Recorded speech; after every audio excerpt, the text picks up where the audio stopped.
Hoje a gente vai falar sobre grandeza e eu comecei de forma quase que despretensiosa falando sobre isso há uma semana ou uma semana e meia atrás.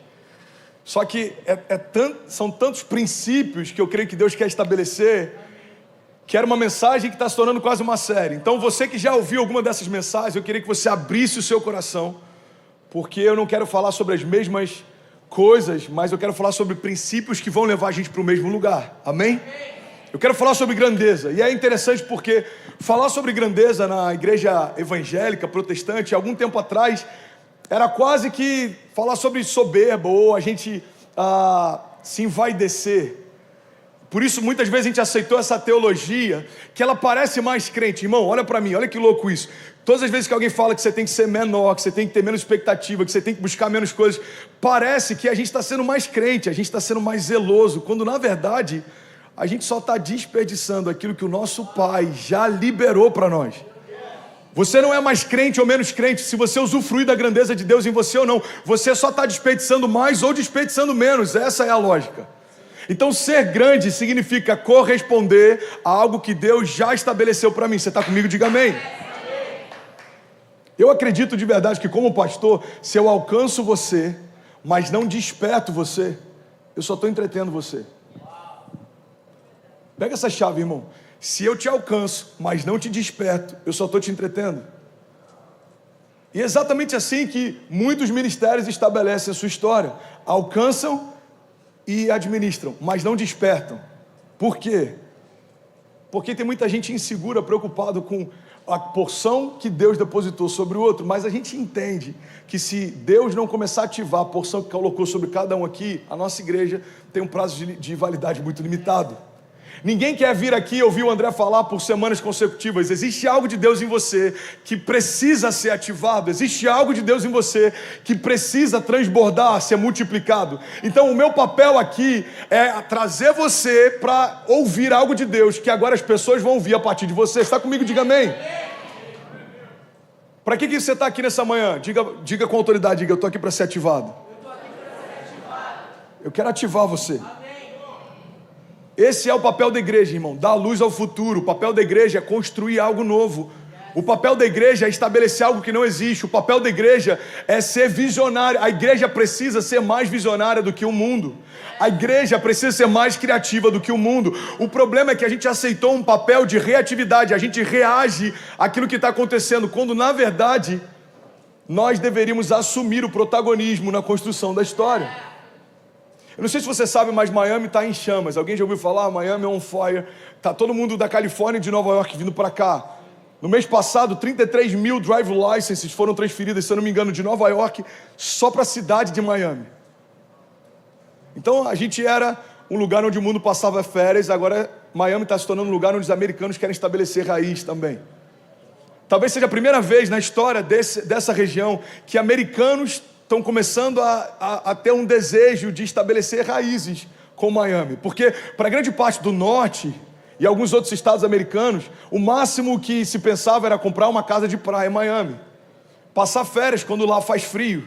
Mas tem pessoas que estão vindo para cá para estabelecer algo. André, o que isso tem a ver com a minha história? Irmão, no momento em que pessoas estão vindo para cá, a igreja precisa estabelecer novas realidades.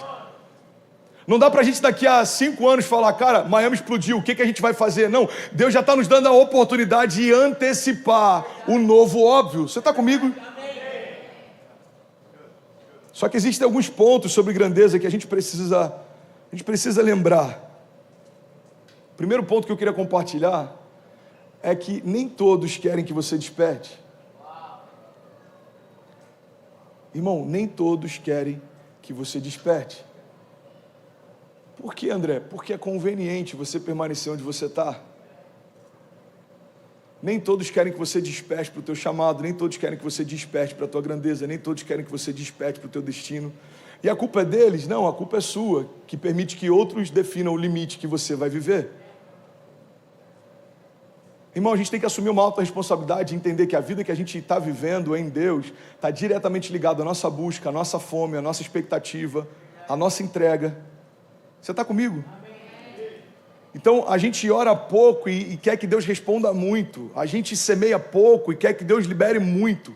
A gente busca pouco e quer que Deus faça muito, quando na verdade a gente precisa entender que se existe ausência de grandeza em mim, é porque existe ausência de fome em mim. Irmão, é impossível alguém que tem fome pelo sobrenatural de Deus não ser ativado por Deus para viver o sobrenatural.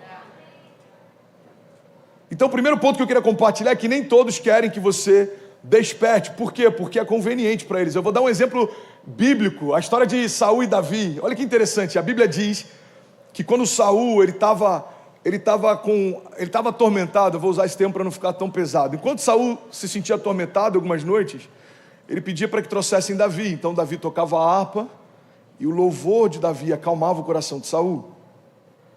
Então para Saul a pessoa de Davi é incrível, enquanto é só alguém que acalma o coração dele. O problema para Saul é quando Davi começa a ser alguém que também tem um carinho do povo. Você percebe que é a mesma pessoa. O que mudou na relação de Saul e Davi? O problema não era Davi. O problema é quando Davi despertou para a grandeza de Davi. O problema de Saul, irmão, não era com Davi, não era pessoal. O problema é que o menino que tocava a harpa agora está tocando multidões. A Bíblia diz que Davi, quando começa a matar os inimigos de Israel, olha o que acontece. Começa uma música a ser cantada nas ruas. Começa uma história a ser falada nas ruas. E essa história é ela, olha, Saul matou milhares, Davi matou dezenas de milhares. A gente percebe na história de Saul uma síndrome, que eu gosto de chamar de síndrome do irmão mais velho. Qual que é a síndrome do irmão mais velho? É quando a gente quer que o outro cresça, desde que não cresça mais do que a gente. Então Saul olha para Davi, enquanto Davi é pequeno, está tudo certo, mas quando Davi desperta para a grandeza, aí começa um problema. Você quer um outro exemplo claro na Bíblia? A história de José. A Bíblia diz que quando José compartilha com os irmãos o sonho que havia tido, os seus irmãos passam a odiá-lo ainda mais. Os irmãos de José tinham um pequeno problema com José, mas tinham um grande problema com os sonhos de Deus para José. Eu lembro de uma história, não dá para saber até que ponto ela é verídica ou não, mas reza a lenda que quando o Rock in Rio explodiu, a primeira versão do Rock in Rio, logo depois o governador do estado mandou destruir a cidade do rock. Tinha explodido, virou um evento global, tocou pessoas do mundo inteiro, várias bandas famosas foram para o Rio, foi épico, o primeiro Rock in Rio foi épico, marcou um início de um tempo, colocou o Brasil no circuito de eventos internacionais. E aí reza a lenda que foi destruída a cidade do rock, e numa reunião onde isso foi decidido, dizem que o governador falou assim entre os seus executivos: a gente precisa parar esse menino, porque o menino está crescendo demais. Então você percebe que o problema do governador não aconteceria se aquele evento não tivesse tomado uma proporção menor. O problema dele é porque ele percebeu que alguém despertou mais do que ele gostaria que despertasse. André, eu não estou entendendo aonde você quer chegar. Eu quero chegar num ponto simples. Enquanto você é neutro, o inferno não tem problemas com você. Mas quando você começa a acordar para quem você é, o que você carrega, aí você se tornou um problema.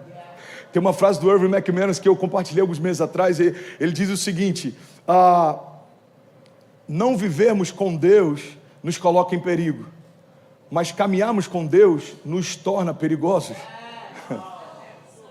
Então o André até 16 anos atrás vivia em perigo.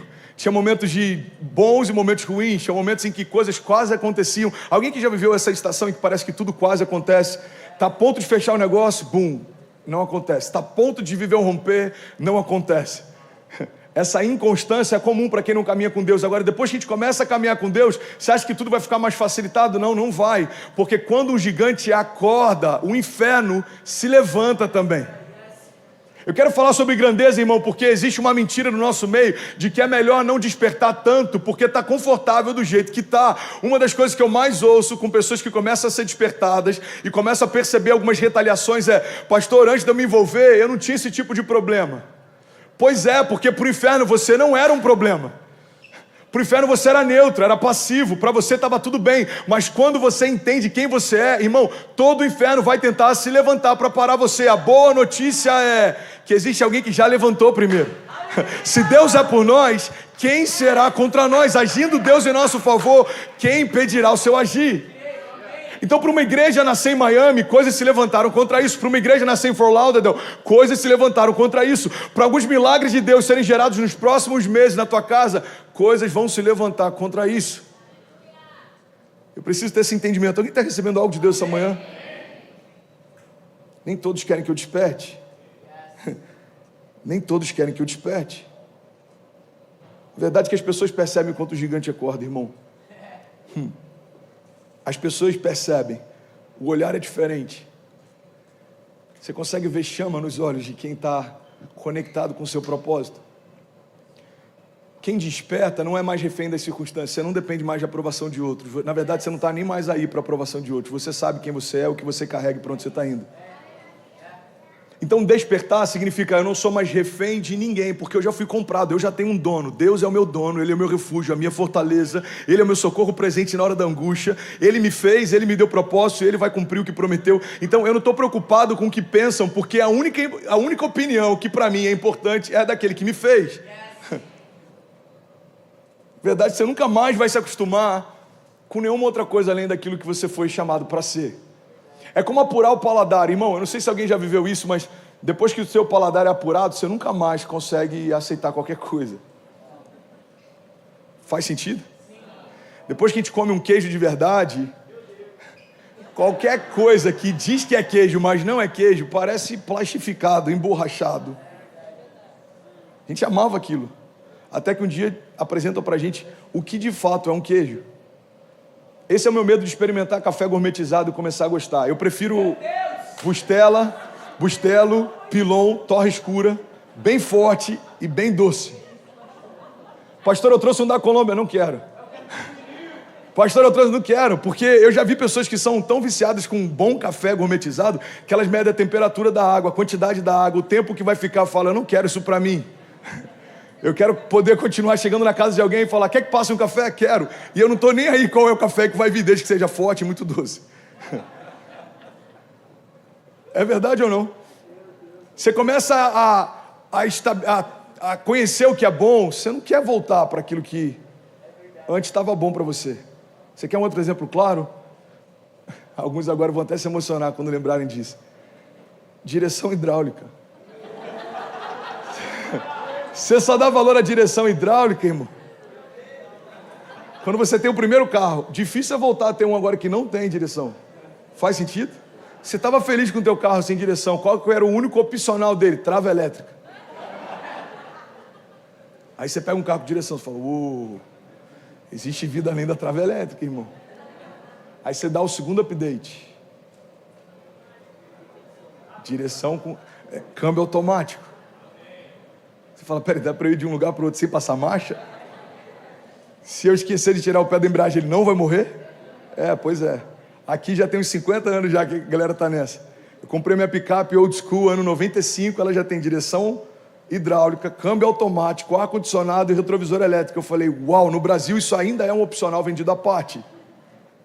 Mas por que aqui isso já faz parte há muito tempo? Porque depois que você conhece o que é bom, é difícil você querer aceitar qualquer realidade abaixo disso. Está comigo? Amém. Agora, eu só estou ilustrando com café, câmbio automático, direção hidráulica, para trazer você para um lugar. Assim é você quando desperta para o teu chamado. Não dá para viver como se fosse qualquer um, depois que você entende que você carrega a própria vida de Deus dentro de si. Você não está mais refém do lugar, você não está refém das circunstâncias, você não está refém de nada que é exterior, você não está refém de opinião de homens. Irmão, é muito bom despertar, porque pessoas bem resolvidas são pessoas que despertaram para a grandeza. Eu vou falar diante de Deus, eu estou num púlpito com muito temor com esse ambiente que a gente está aqui, tem sei lá quantas pessoas online porque tiraram aqui a referência para mim, mas eu queria falar diante de Deus uma verdade. Se a gente precisasse recomeçar, para mim é indiferente o lugar, o tempo, como, porque eu já entendi que tudo que eu vou viver não está ligado à geografia, ou ao tempo, ou à economia, mas está ligado a uma palavra. Deus me despertou para algo que é de interesse dele, então o próprio Deus é o maior interessado em fazer o que prometeu que faria. Então Deus pode começar algo no Peru, Deus pode começar algo em Miami, Deus pode começar algo em São Caetano do Sul. Por quê? Porque não tem a ver com o lugar, mas tem a ver com aquilo que Deus prometeu para você. Você está comigo? Sabe alguém que entendeu isso? Abraão. Abraão entendeu que ele não era mais alguém que correria atrás de bênçãos, mas Deus tornou ele a própria bênção. A Bíblia diz que Abraão sai do lugar que ele estava, do meio da parentela dele, vai para um lugar que ele nem sabia qual era. E quando chega lá, ele prospera. A Bíblia diz que ele prospera tanto, a ponto de ter um problema. Quantos querem ter esse bom problema? Qual que é o problema que você está tendo, Abraão? Cara, eu prosperei demais, não tenho onde guardar. Tem tanto rebanho que os meus pastores estão brigando com os pastores do meu sobrinho. Cara, não está dando. O que a gente faz? Vamos separar. Então Abraão fala para o sobrinho dele: escolhe o lugar que você quiser e eu vou para o outro. Aí ele olha de um lado o deserto e ele olha do outro os campos. Se a história você já sabe. Ele fala: eu quero ir para lá, tem campos, é florido, é frutífero. Abraão fala: tá bom. Porque Abraão entendeu que ele era a bênção. Nos campos eu vou prosperar, no deserto também. Na crise eu vou prosperar. No momento em que a economia está favorável, também. Em 2020 eu vou prosperar, em 2021 também. Quem despertou para a grandeza não é mais refém das circunstâncias. Irmão, eu queria tanto, de verdade, que isso se tornasse uma verdade para a gente tão inabalável, a ponto da gente não ficar mais olhando para o dia, para saber como que vai ser. Como que vai ser? Não, a previsão é que esse ano vai ser chuvoso, então a gente já diminui expectativas. Não, irmão, a gente não deve se mover por uma previsão quando se tem uma palavra. Eu não dependo de previsões, eu tenho uma palavra. Se pessoas dissessem: Miami é o lugar com a menor probabilidade de algo acontecer, tudo bem, Deus me deu uma palavra. E se não for aqui, Deus vai usar aqui para tocar onde for, mas algo sobrenatural vai acontecer. Por quê? Porque nós temos uma palavra. Irmão, toda pessoa que recebeu uma palavra de Deus, despertou para a grandeza, não consegue mais voltar a ser quem era. E essa é a crise de muita gente que vem para cá para passar meses e acaba estabelecendo uma história. Por quê? Porque você já começou a construir algo novo. Você não aceita a possibilidade de voltar para onde você estava. Alguém já viveu essa experiência? Você recebeu um primo que veio visitar por um mês, ele acabou estendendo 6, daqui a pouco quando você vai ver, seu primo tem um business e ele mudou a história dele. Por quê? Porque ele entendeu que existe algo além do bairro que ele conhecia. A gente não pode ter uma fé bairrista em achar que Deus vai fazer na medida daquilo que eu conheço. Deus, o Deus ilimitado que criou todas as coisas, continua pronto para fazer de forma sobrenatural, superabundante, ilimitada. O que vai definir aquilo que eu vou viver em Deus não é o quanto Deus pode fazer, mas é o quanto eu estou disponível para que Ele faça. Eu posso pregar essa mensagem por 20 anos e ainda assim talvez só 20% de quem ouve vai despertar para isso. São muitas camadas de sofismas e pensamentos e eu tenho certeza que tem pessoas que devem estar pensando: ele está falando sobre grandeza porque ele quer levar a gente para algum lugar. Eu falei sobre isso em Fort Lauderdale. Eu falei: eu estou pregando sobre grandeza, 10% de quem está aqui vai achar que eu vou levantar alguma oferta extravagante no final do culto. Sabe por que você pensa isso? Porque a grandeza ainda é assustador para você. Eu não estou despertando você porque eu preciso que você faça algo. Eu estou despertando você porque você precisa fazer algo. Olha o que a Bíblia diz, irmão. Sem mim, está lá em João 15. Deixa eu pegar essa passagem aqui, ó. João 15:5 diz: eu sou a videira e vocês são os ramos. E se alguém permanecer em mim e eu nele, esse dará muito fruto. Pois sem mim, vocês não podem fazer coisa alguma. A palavra está dizendo que sem Deus você não pode fazer coisa alguma. Declara comigo, em nome de Jesus, só para parecer um pouco mais interativo. Diga: sem Deus eu não posso fazer coisa alguma. Agora entende isso, irmão. Todas as vezes que a palavra estabelece um princípio, o contrário dela é um contraponto que também foi estabelecido. Então se a Bíblia diz que sem Deus eu não posso fazer coisa alguma, a Bíblia também está dizendo que com Ele eu preciso fazer alguma coisa. Gente, eu queria tanto pregar hoje. Eu queria só 10 pessoas que quisessem ouvir hoje. Eu só queria 10 pessoas que quisessem ouvir uma palavra hoje. A palavra está dizendo: sem mim você não pode fazer coisa alguma. Agora aí comigo, irmão, você precisa fazer alguma coisa. Você precisa se envolver na construção de algo que vai além de você. Você precisa se consumir por algo que vai além de você. Irmão, você precisa despertar para a grandeza. Tem uma história que eu sou apaixonado, eu acho que eu nunca falei sobre isso, sobre a história de Esther. A história de Esther, ela é impressionante. E se o teclado puder subir, só para parecer que está um pouco mais espiritual, me ajuda aí, Vaso, que hoje está difícil. A história de Esther é interessante. Talvez eu nunca tenha pregado sobre ela, porque é o nome da minha sogra. Às vezes a gente evita misturar um pouco as coisas. Estou brincando. Mas é sério. A história de Esther é interessante. Esther foi levantada por Deus para chegar até o palácio. Então, Tem uma crise, eu vou resumir bastante. Tem uma crise, os judeus vão ser perseguidos e o rei deu uma ordem para que todos eles fossem aniquilados. Então, no meio de uma festa, de um banquete, o rei convoca a rainha para dançar para os convidados. E ela não vai, a rainha Vasti não vai. Então os conselheiros do rei começam a falar para ele: olha, se essa história se espalhar, vai dar ruim, porque vai todo mundo saber que o rei chamou sua esposa e ela não veio. E aí a gente vai chamar as nossas esposas e elas não vão vir. Eles já estavam prevendo o que aconteceria alguns séculos depois, ok? Bem baixinho, por favor, irmão. Aí ele falou: vai dar ruim. O que vocês acham que eu devo fazer? Você deve remover ela da realeza e você deve chamar uma nova rainha. E assim ele fez. Destituiu Vasti e fez uma convocação. Ele falou: gente, é o seguinte, eu estou em busca de uma nova rainha, então todas as virgens e formosas do reino estão sendo convocadas para essa audição do The Voice lá. E aí elas foram, várias mulheres de lugares distantes foram convocadas, e aí levaram Esther. Esther era linda, mas ela não estava lá só por causa da beleza, ela estava lá porque Deus tinha um propósito para utilizar Esther. E eu quero que você pegue essa chave, olha para cá, irmão, em nome de Jesus. Deus então pega Esther e coloca ela no meio dos príncipes.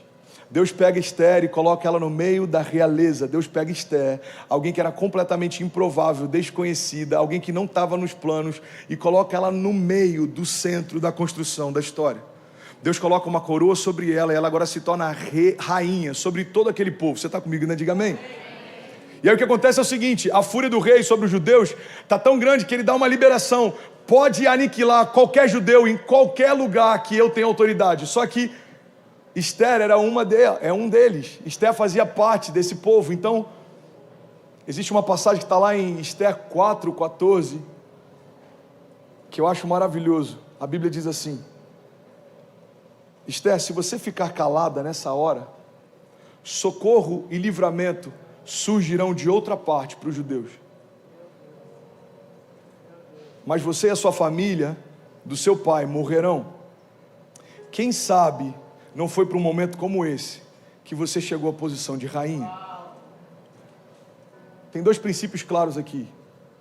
A primeira coisa que Deus está falando claramente é: se você não aceitar ser usada para aquilo que eu quero que você seja, eu vou usar outro, mas a sua história vai ser apagada. O que Deus está deixando claro é o seguinte: se não for você, vai ser alguém, mas eu não vou deixar de fazer o que eu declarei que faria. Você vai deixar de participar daquilo que eu já estou fazendo? Irmão, pega isso aqui, pelo amor de Deus. Olha a palavra de Deus para Esther: ei, Esther, se você ficar calada nessa hora, socorro e livramento virão de alguma forma para os judeus, mas a sua família não vai fazer parte disso. Segundo princípio que eu acho incrível nessa passagem é quando Deus logo em seguida diz: quem sabe não foi para um tempo como esse que você chegou à posição que está.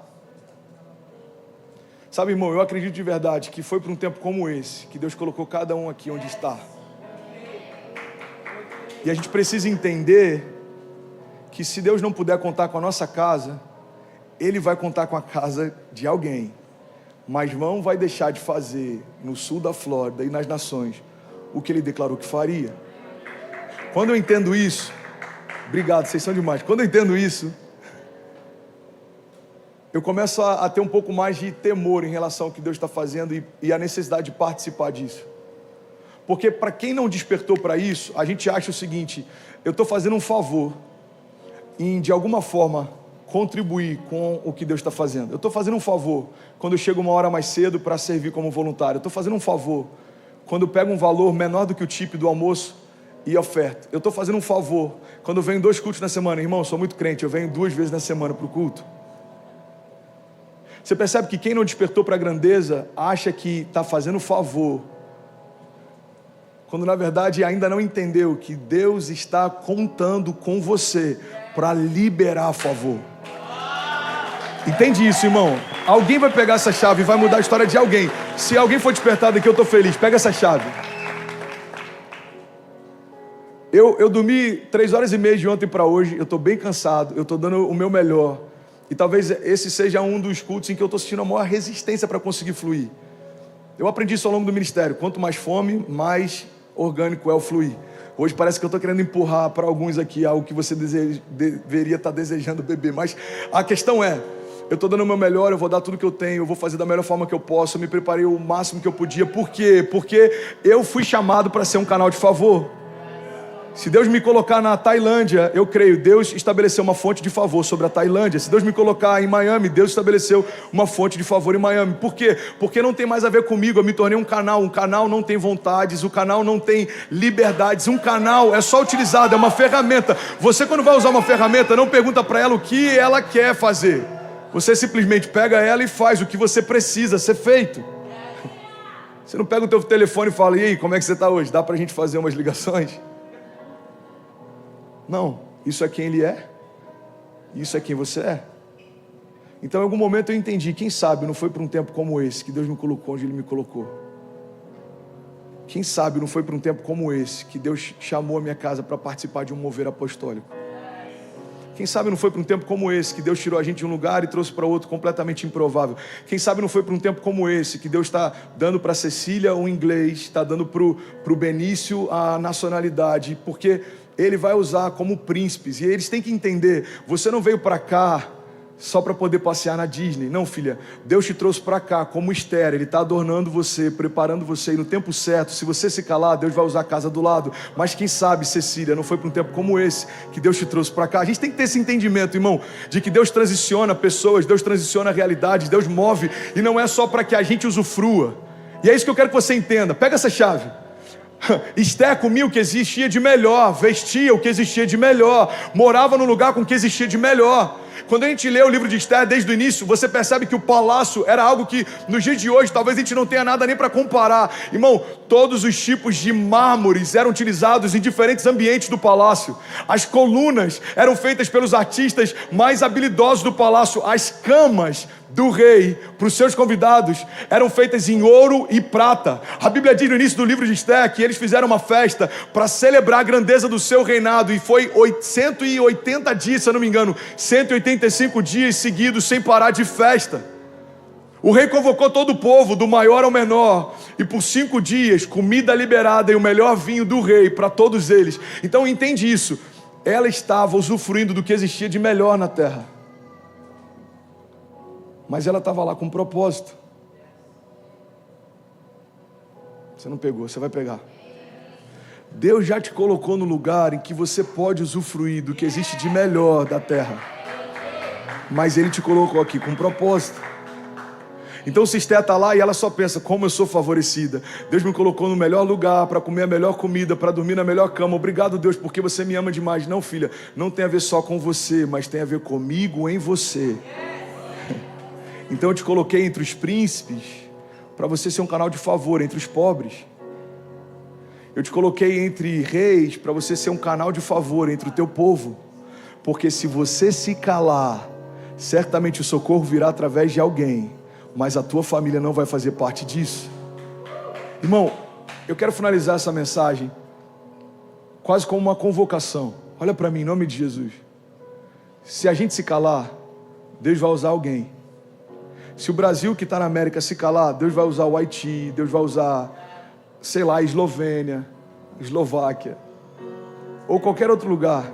Se a tua família em Miami se calar, Deus vai usar outras famílias.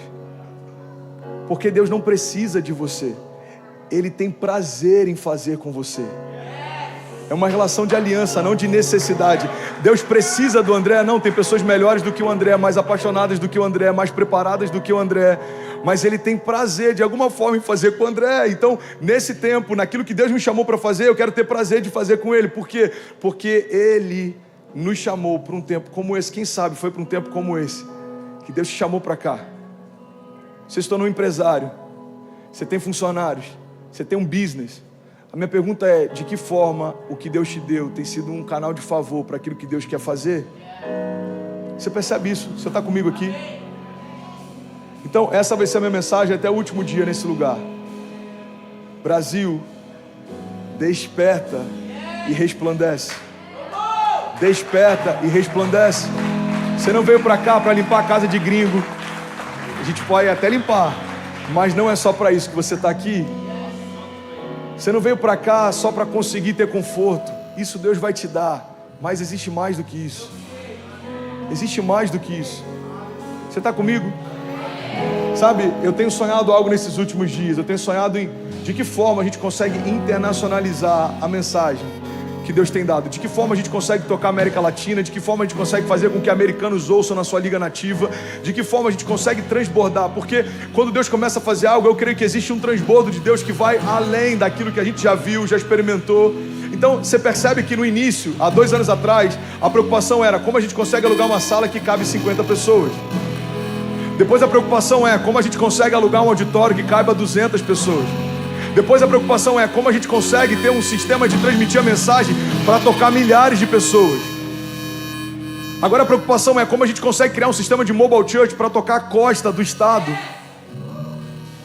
A nova preocupação já é como a gente consegue internacionalizar a mensagem para que ela seja ouvida em outras línguas e esse mover apostólico não seja só daqui tocando as nações, mas das nações vindo para cá.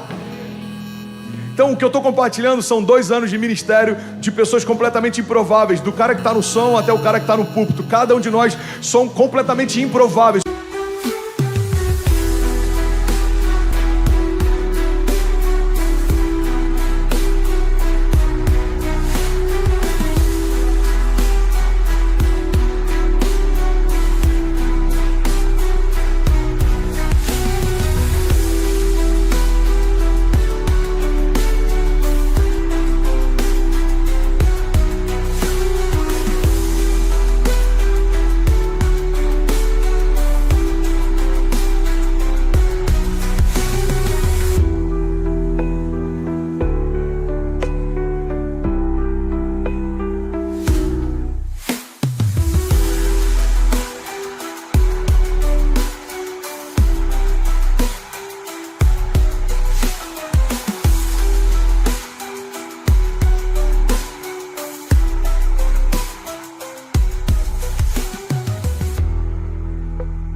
Somos improváveis.